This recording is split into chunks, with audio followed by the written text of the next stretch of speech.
From City of Wolverhampton College, this is the Wolf Debate, hosted by George O'Donnell. Hi, welcome to the Wolf Debate. My name's George, and today's topic is the future in the economy. With me today I have Banu Dia, Anne Goff, Peter Bilson and Sean Gurman. For those of you watching online, you can send us your questions by adding a comment to our blog, tweeting using the Wolf Debate hashtag, or emailing at mediacove@wolfco.ac.uk. Banu, would you like to start? Tell us a bit about yourself and your background. I'm Banu Dia. I am currently Vice Principal in charge of Business Strategy and External Relations for City Wolverhampton College. I've been here for about 2 years. Prior to that, I used to work for the private sector, being a consultant. I've been President of Wolverhampton Chamber of Commerce, Chair of Wolverhampton Economic Partnership and Director of about 17 different companies. Anne? I'm Anne Goff. I'm the internship consultant working with graduate interns for Wolverhampton College, and I've done that for the past 12 months. Prior to that, I was Chief Exec of a large local charity working within the voluntary community sector. Let's go. Hi, I'm Peter Bilson. I'm the Deputy Leader of Wolverhampton City Council, and I have a cabinet portfolio which includes regeneration and enterprise. That covers the areas of strategic housing, transportation and economic development for the city. I sit on a number of external bodies, regionally and nationally, and also sit on a number of local companies, including the Grand Theatre. Okay, Sean, would you like to go? Hello, I'm Sean Gurman. I'm founder and president of a number of organisations that I've set up, some of which I've won numerous awards for, and I was recently ranked as one of the UK's top 100 entrepreneurs by Striding Out. I also sit on a number of boards regionally, including some social enterprises. That's me. So, do you have any questions from the audience? Yeah, lady in the green top. I've just got a general question to all the panellists. How is the local economy looking? At the moment, frankly, we have a low tax-based economy, as you know. We have high unemployment levels, high young adult unemployment levels and a fairly low skill base. So we've got a lot of challenges facing us. We've had some recent disappointments, as you probably know, in terms of major programmes within the city centre at Summer Row, where the developer sadly wasn't able to proceed with a major retail development. But I'm optimistic, on the other hand, that we can attract new businesses into our city, that we can work in partnership with other businesses and partners to ensure that we have a more prosperous and brighter future. Would anyone like to add on that? I think that, yes, we all know what the economy is like at the moment, what is the potential that this city has, what Peter was saying in terms of the opportunities that sadly have gone awry. The opportunities are still there. We've got acres of space, we have very talented people, we have this college who is well able to help people skill themselves up for any kind of job. And I think in the future, when we recognise the value of enterprises and the value of the entertainment industry in this city, I think we'll start turning things around. Any more questions from the audience? Yes, the lad in the lumberjack top. I mean, we can't ignore the current economic that's going on through the government and in the media. But how do you feel that it differs to the economic one? Do you think it changes the economy as if the cuts weren't going to happen inside the college and out? Okay. We have to face the facts that for a long time we've probably been spending as a country more than we can earn. So any government that were in power would have to make some cuts. Some flavours of government are more keen on making bigger cuts in the public sector than others. We have to cut our cloth to fit. You know, that's the challenge.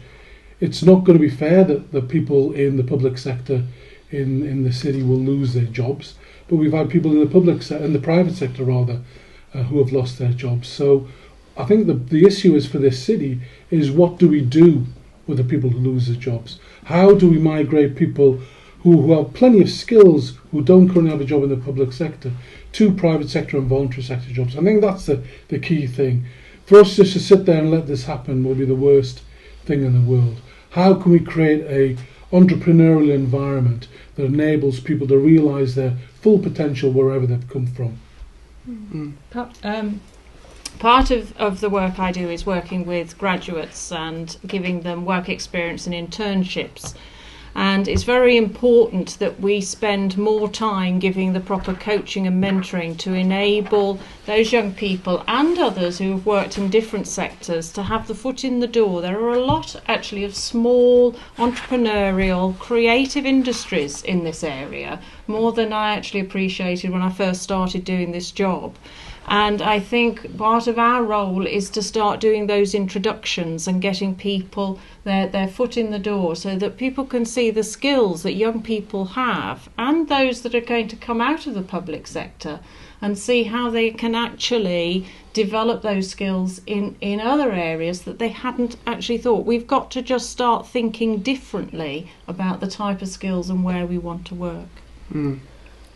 I think what's happened has sort of encouraged some business in certain respects to get leaner, and perhaps it has resulted in job losses and things like that.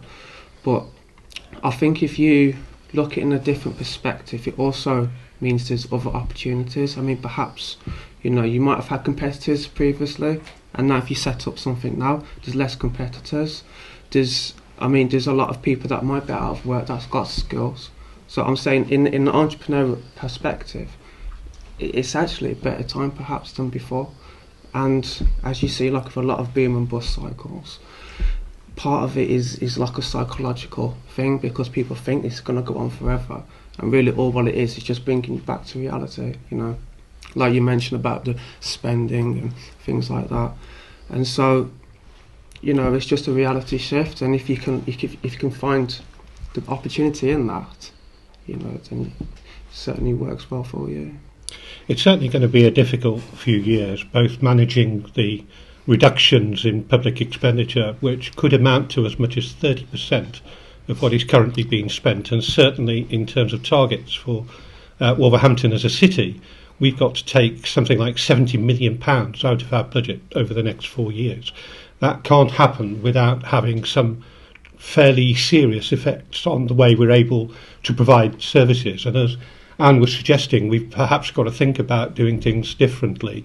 We've got to recognise that notwithstanding we have to deliver those savings and changes, we still need to improve services because demand for them is probably going to increase. So it's making sure, I suppose, that the resources we do have are used most efficiently and effectively. And that includes especially, I think, in making sure that where we're trying to develop basic skills, whether it's in numeracy and literacy or whether or not it's upskilling and focusing our resources on the higher levels of education and training to equip people with the skills they need to get employment for the future. That has to be the way forward. But our future prosperity as a city clearly has to also rely on investment from the private sector, frankly. Enterprise has got to flourish if Wolverhampton is to flourish. Mm-hmm. Any more questions from the audience? Yeah, lady at the back. How do you avoid people who are well qualified, highly trained, to move away from the area? So what do you do to keep them in the local area and contribute towards it as well? The key thing for that is the businesses. If you're talking about well qualified people, part of it might be to do with decent businesses, decent salary jobs, and then again, for those businesses to be there might be initiatives in place for them to be here, which would keep them there. I'd certainly want to support Sean in that. Graduate retention is a huge challenge for us. We have one of the largest universities in England and Wales, certainly, in Wolverhampton, and producing, of course, quite a large number of graduates at the end of their courses, many of whom, as you say, decide to leave and look for employment elsewhere. It comes back again, I think, to the point of listening also to what employers are saying and ensuring that they have the skills then that their employers are looking for. We know this to be the case in certain sectors of our society, particularly the aerospace industry, where we need to do more because they are always looking to recruit.